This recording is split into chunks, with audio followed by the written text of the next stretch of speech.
students. Okay, let us continue the parts of speech lesson.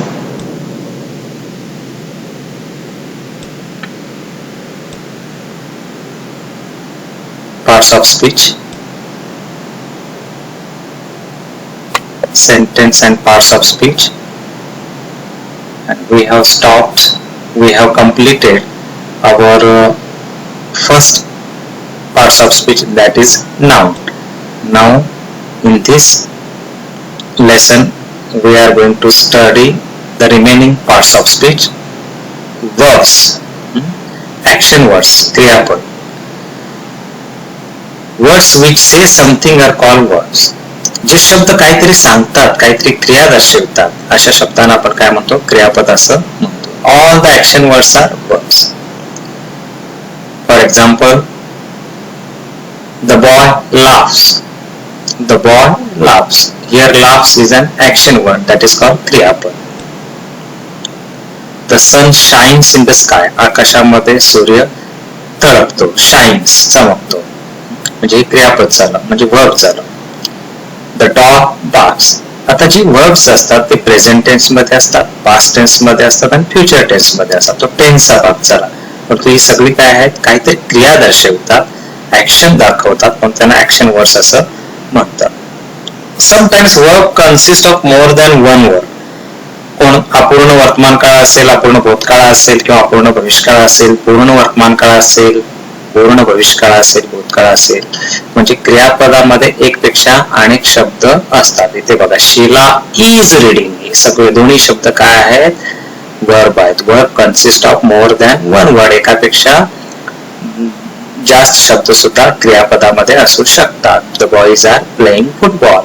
R playing, दोन्ही शब्द काय आहेत? वर्ब आहेत. खेळत आहेत किंवा वाचत आहे असं समजलं. वर्ब नंतर आता आपण कुठे जाणार आहोत? ऍडजेक्टिव्ह कडे. ऍडजेक्टिव्ह म्हणजे काय? Describing words. आणि मराठी सांगा काय म्हणतात? विशेषण. बरोबर. Words which describe something are called adjective. जे शब्द काही नामाविषयी अधिक माहिती सांगतात, वर्णन करतात, काहीतरी अधिक माहिती देण्याचा प्रयत्न करतात, त्या शब्दांना काय म्हणतो आपण? ऍडजेक्टिव्ह, म्हणजे विशेषण असं म्हणतो.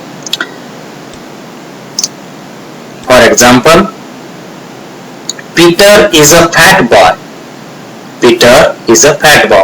आता आपण परत रिव्हिजन करत जाऊ. पीटर हे नाऊन आहे, पण तो कोणतं नाऊन आहे? Exact, proper noun. आणि बॉय हे नाऊन आहे, पण तो कोणत्या प्रकारचं आहे? Common noun. आणि कॉमन नाऊन च्या विषयी अधिक माहिती सांगणारा शब्द कोणता आहे? रेड कलर मध्ये फॅट. कसा मुलगा आहे तो? फॅट आहे, जाड आहे. म्हणजे जाड हा शब्द अधिक वर्णन करतो त्या मुलग्याचं, त्या नाऊनचं, आणि म्हणून तो काय? ऍडजेक्टिव्ह आहे. काही वेळेला ऍडजेक्टिव्ह कुठे येतात? Before the noun. बऱ्याचदा ऍडजेक्टिव्ह कुठे येतात? नामापूर्वी येतात, before the nouns. The man carries a heavy box. Box कसा वाहून नेतात ते? हेवी. हेवी म्हणजे जड. जड बॉक्स म्हणजे जड हे डिस्क्रायबिंग वर्ड आहे, आणि which is use for noun box.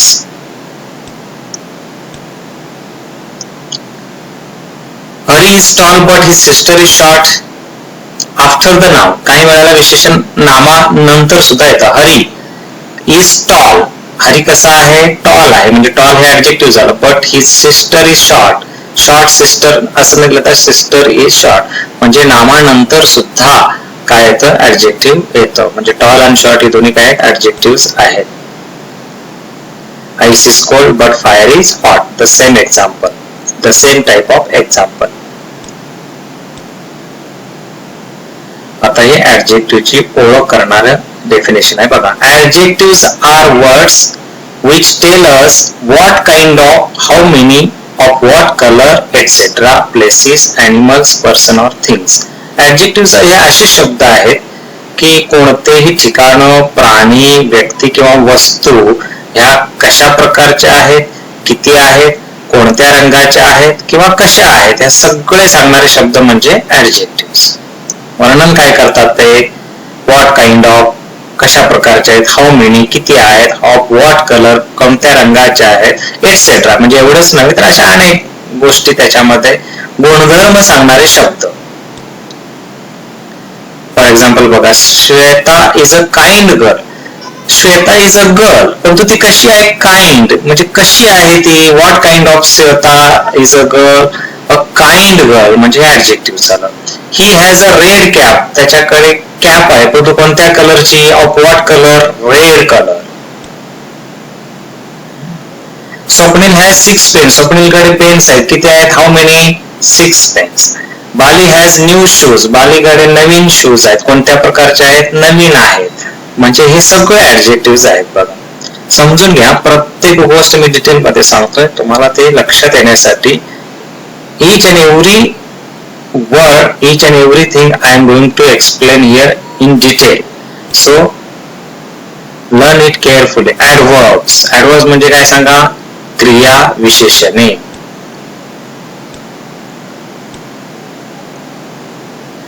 A word which adds something to the meaning of a word, क्रियापदामध्ये अधिक माहिती, क्रियापदाबद्दल अधिक माहिती सांगणारा किंवा क्रियापदामध्ये अधिक अर्थ स्पष्ट करणारा शब्द म्हणजे adverb. And tells us how a thing is done, क्रिया कशी घडली, when it is done, क्रिया केव्हा घडली, or where it is done, कोठे घडली, हे सगळं सांगणारा शब्द म्हणजे adverb, क्रिया विशेषण. क्रिया कशी, केव्हा आणि कुठे घडली हे तिन्ही शब्द म्हणजे काय असतात, ऍडवर्ब्स असतात. एक्झाम्पल बघा, the old man walk slowly, the old man walk slowly. Slowly हा शब्द काय येतं, ऍडवर्ब आहे. वृद्ध मनुष्य कसा चालला, how a thing is done, very slowly. आता स्लोली आहे, कसा चालला, क्रिया कशी घडली ते सांगितलं. या वाक्यामध्ये बघा, the little boy ran quickly, इथे सुद्धा कसा मुलगा पळून गेला, क्रिया कशी घडली ते इथे सांगितलं, quickly. When it is done, आता बघा, Hari got up early, Hari केव्हा उठला, क्रिया कधी घडलेली आहे, अर्ली, लवकर. फादर केम लेट, वडील केव्हा आले, लेट, उशिरा. म्हणजे when it is done, adverb, what kind of adverb is it, that when the action is done early and let, म्हणजे क्रिया केव्हा घडली हे सांगणारा शब्द म्हणजे इथे क्रिया विशेषण. आणि इथे वेअर इट इज डन, क्रिया कुठे घडली या एक्झाम्पल मध्ये समजतं. बघा, द स्काय इज अबोव, आकाश कुठे आहे, अबोव, अबोव हे ऍडवर्ब आहे आणि इथे काय दर्शवतो, ठिकाण कुठे घडलं, आकाश कुठे आहे, the sky is above. They looked up, त्यांनी पाहिलं, कुठे पाहिलं, अप, वर पाहिले. असं where it is done, where the action is done, it express.